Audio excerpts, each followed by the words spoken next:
Welcome back to 6-Minute Math, where we turn confusion into clarity 6 minutes at a time. Thank you for joining us today for our video on finding angles in a right triangle.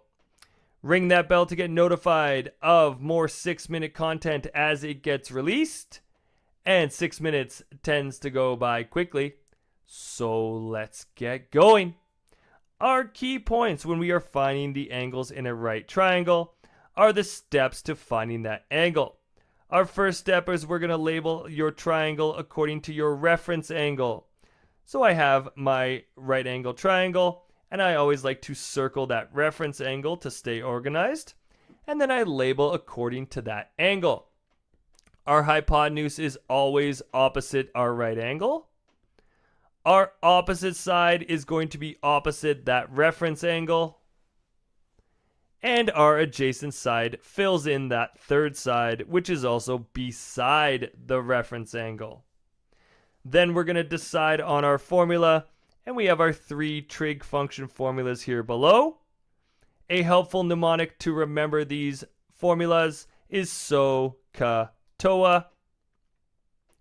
And then lastly, we're going to solve for that unknown angle using the inverse trig function, which you will see here shortly. So let's check out some examples. We're going to solve for theta in the following, and I have my steps here, and I have my trig functions as well. So I circle my reference angle, and I label hypotenuse, opposite, and adjacent. I have my adjacent and my hypotenuse, which tells me I am using my cosine function.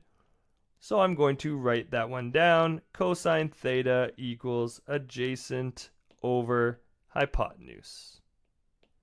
I plug some numbers in. I know my adjacent and my hypotenuse. So we have cosine theta equals 6 over 10. And then we need to isolate for this theta. This is where we're going to use that inverse cosine function to cancel off my regular cosine function. So we're going to do that to both sides. These are going to cancel off, and I am left with theta equals the inverse cosine of 6 over 10. I plug that into a calculator, which gives me a angle of 51.1301, and then I'm going to round that to the nearest tenth. So theta is equal to 51.1 degrees. Let's check out another example here. We're going to solve for theta. So I circle and I label hypotenuse, opposite, and adjacent. I know my opposite and hypotenuse.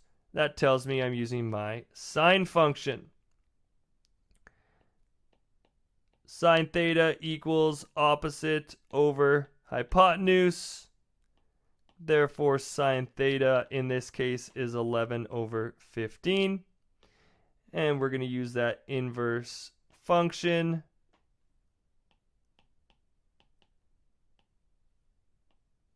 Which will cancel our normal function off.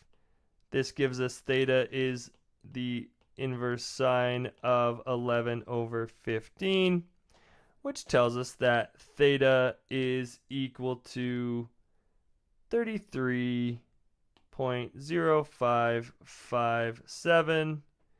This question asks me to round it to the nearest degree, so theta is equal to 33 degrees. On to our last example here. We're going to solve for theta. Circle and label hypotenuse, opposite, adjacent.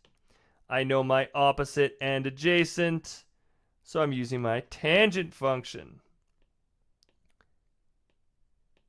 Tangent theta is equal to our opposite over adjacent, which means that tangent theta is going to be 7 over 23.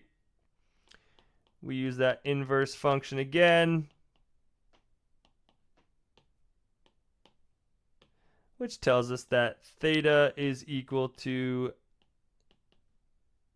inverse tangent of 7 over 23.